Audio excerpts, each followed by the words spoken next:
Hi. Welcome back. Where the freak are we? Yeah. Welcome to episode 17 of Where in the World Rick is. We're trying something new. We've zoomed in so you don't see our crotches like we did last episode. Like, that was awful. We recorded it, and I went back to the editing room like, ooh, that's why you saw that big Destination X logo, because it was weird. Amateur hour here. So we're in a new spot. Where are we? Yeah. We are up north Canada at our family cottage because we can. Yeah. And because we like to move places. So, first time watching it without a watch party last night. Yeah. The watch party was you, me, and my parents. Mm-hmm. Was it the same? No. Watching it in the theater with all your friends, rooting me on, I don't know, laughing every time I say something stupid. Well, it's just a different experience. Yeah. But we made it. I made it through Germany. Yep. Rick is still on the bus, episode 5. And I'm going to play interviewer to Rick and ask Rick a few poignant questions. Okay. Just gut check about how you feel after episode 5. I still hate watching myself on TV. It's awful. I'm a nervous wreck on Tuesdays. Yeah. Okay. Well, let's find out more. First question. Yeah. Towards the beginning of the show, you're talking to Pete and JaNa, and you said, like, shh, let's not talk. Oh, I said, I think we've said enough. We got to move out. What's the context behind that? Yeah. Look, that alliance, the three of us, totally secret. And I think that's mentioned a few times by JaNa and by Pete and myself. But, like, if there's 24 hours in a day, like, we only talk to each other for, like, 30 seconds. And that's, of course, when the cameras see it and record it. But I am not letting on that we're working together. In fact, it's the total opposite. I'm with the 7 original players. We call ourselves the OG. And we're actively trying to get out Pete and JaNa. So they think. So they think. Yeah. So I make sure I'm sitting with the OGs the whole time. And I'm in those conversations of, oh, we got to get them off the bus. Got to get them off the bus. And so I don't want to be seen with them ever one-on-one or the three of us. My spidey senses are like, all right, we've been talking for 20 seconds. We got to go. Don't want any target on my back. Okay, next question. Spoiler alert. Kim leaves the bus at the end of the episode.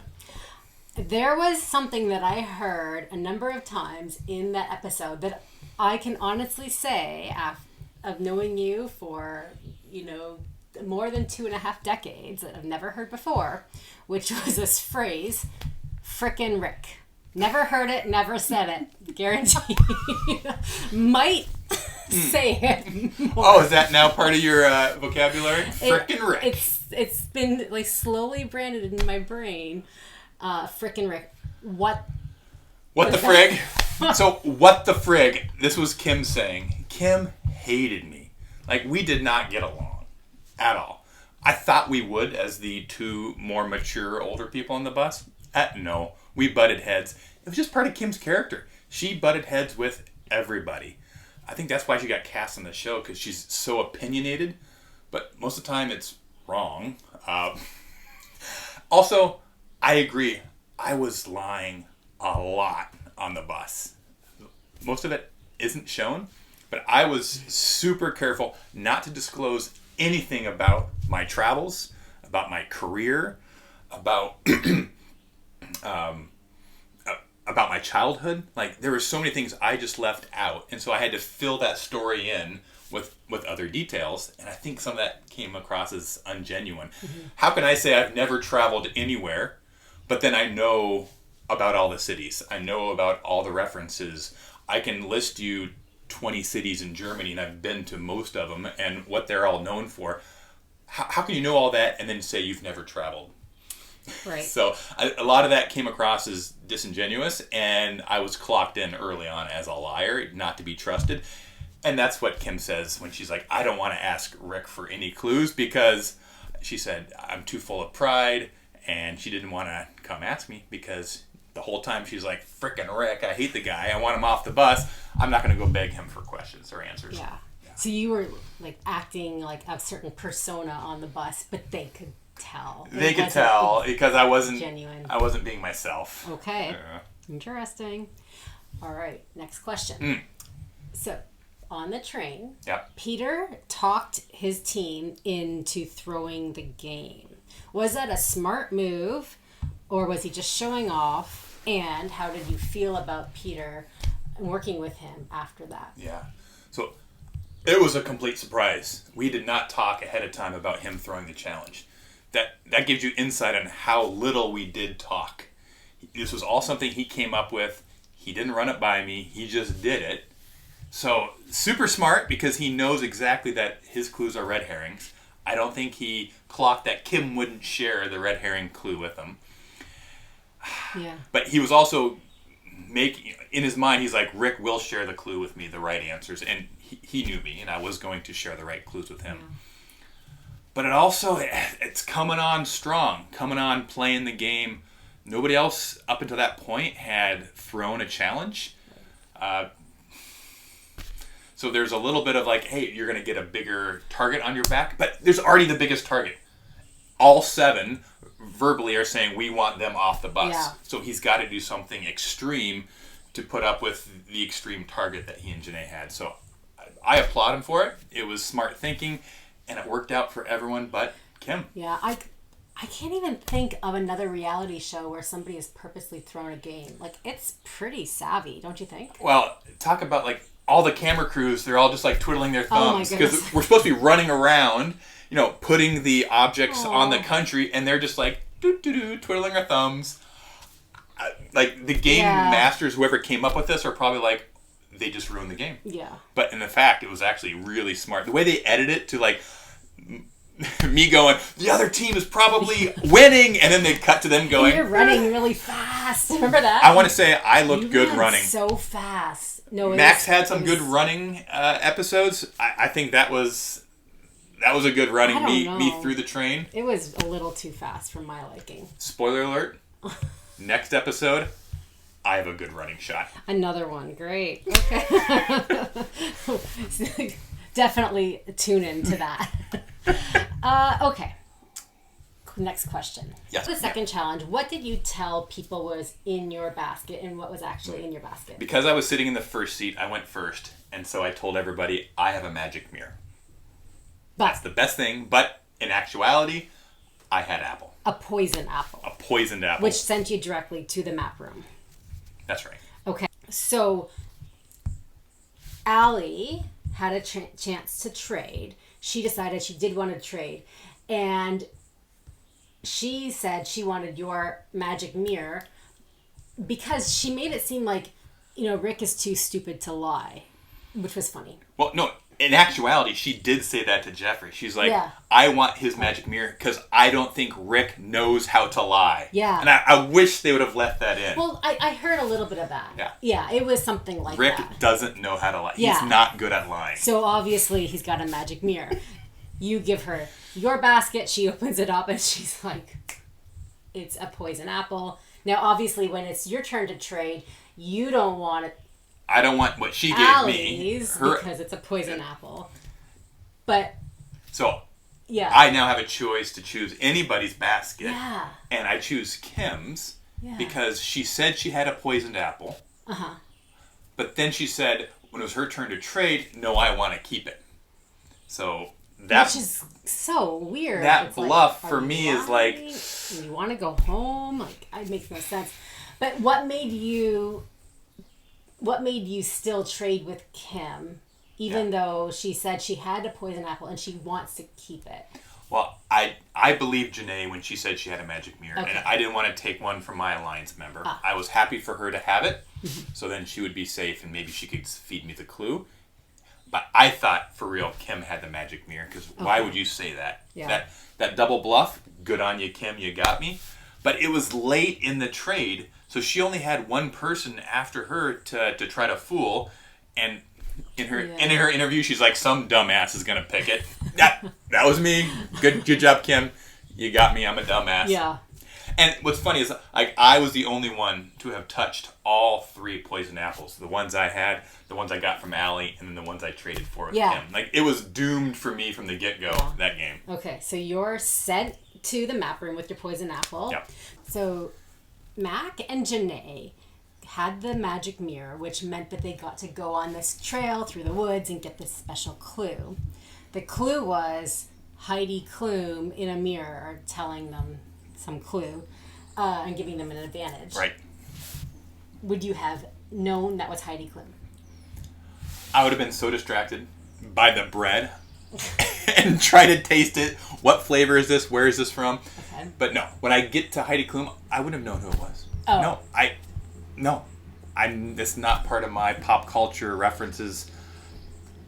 I would have probably tuned into the German accent, which you heard, but that was it. Thank goodness JaNa knew who it was, but why did you tell Mac immediately that that's who it was? Good point. You could have been like, oh, I don't know who that is, and then told your alliance. Okay, so then if you had got the advantage, who would you have sent to the map room?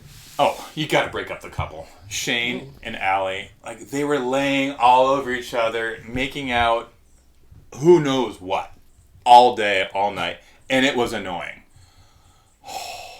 And then because they were a power couple, Shane had Biggie and Allie was getting really close with Mac, and Kim really was a friend of that group. They all loved Kim. Oh. So I thought they were all in it together. And really, the only outsider was me, and then the two new people. But I was trying to wiggle my way into the OGs to, hey, I'm on the same page. I want to get out JaNa and Pete. So, yeah, but secretly, got to break up Shane and Allie. Okay, next question.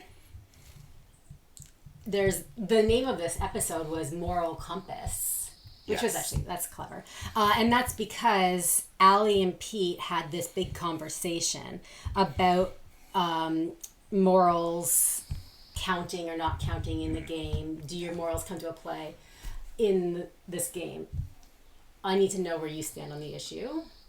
Do you have a moral compass when you're playing Destination X? Or what hard line do you draw morally? Ooh, good question.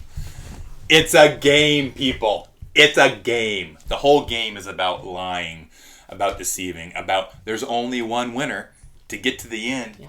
You can't tell everybody all the clues or it's going to be a tie every single episode. You got to pick and choose who you tell and what you tell them.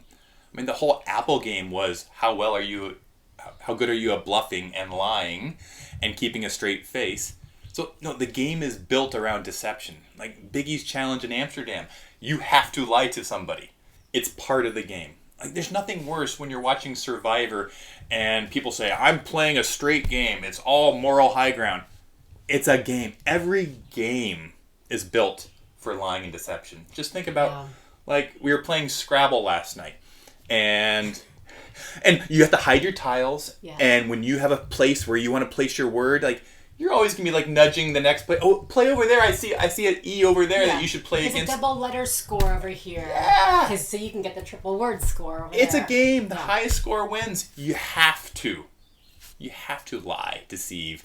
That moral compass, I mean, great name to the episode. But also, it just showed that Pete and Shane, they were button heads. And it was way worse than what they showed on the episode. No. Shane was socially super smart. And I think even Max said it, like, geography-wise, not the brightest. But socially, I mean, he clued into me lying about that I had a magic mirror. I mean, he called me out on the spot. And so I'm like, wow, he is smart. But do I want to go up head-to-head against him at the end? Yeah, probably.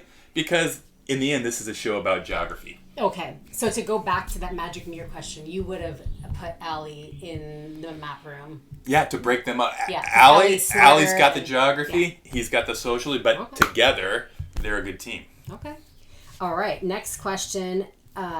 Actually, maybe the last question. Okay. Is Kim left the bus? Were you sad to see her go? And how does that affect maybe next week's episode? Yeah. Super happy Kim left. She didn't like me. Frickin Rick. You never want somebody on the bus with you that doesn't like you. It just led to awkward moments. And she was really tight with Mac and with Biggie. So I thought they were going to be pulling her in sharing clues. Nobody wanted to get rid of Kim. So they would always choose to get rid of me over getting rid of Kim because they liked her. So happy she left. And she didn't really have, now that I'm watching it, a strong alliance.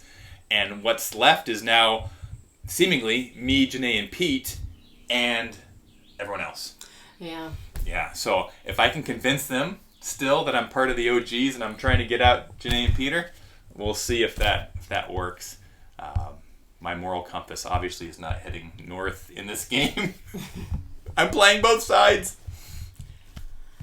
All right. I guess I'll ask a bonus question because everybody asks you this all the time. Bonus question. Really fast. Everybody asks, how did you get on and off the bus with the glasses? Can you explain to us? Because I think everybody realizes you're going on and off the bus, but you can't see outside. Yeah. So it was a big deal for us to never see outside until Jeffrey wanted us to, and then he would turn our goggles clear. Mm-hmm. But to get off the bus, we're now wearing blindfolds, but the cameras loved seeing us walking off the bus with our goggles on. So we as players, we had memorized how many steps off the bus. How many? It was 7 steps down off the bus, and you had for me, I had to duck my head under the last one because there was a bulkhead there. Mm-hmm. So somebody from production would line you up in front of the stairs and then get out of the picture, and then you would walk down, and then you'd be out. And then somebody would hold your arm and carry you to the next spot. Yeah. So it was literally, there was nothing to see. They made it so everything was hidden. Okay. Yeah. All right. So that's the end of the interview. But if you have more questions, I'm sure Rick will be happy to answer them in the comments or in the personal, private Patreon. Yep, Patreon. If you're watching this right now, it means you're on my Patreon. If you're watching it a couple days later, it means you're on our YouTube. If you want the scoops earlier, join Patreon. It's super easy. It's like $5. Oh yeah, and any feedback. Are you happy you don't see our crotches anymore? I'd love to know. All right, good job.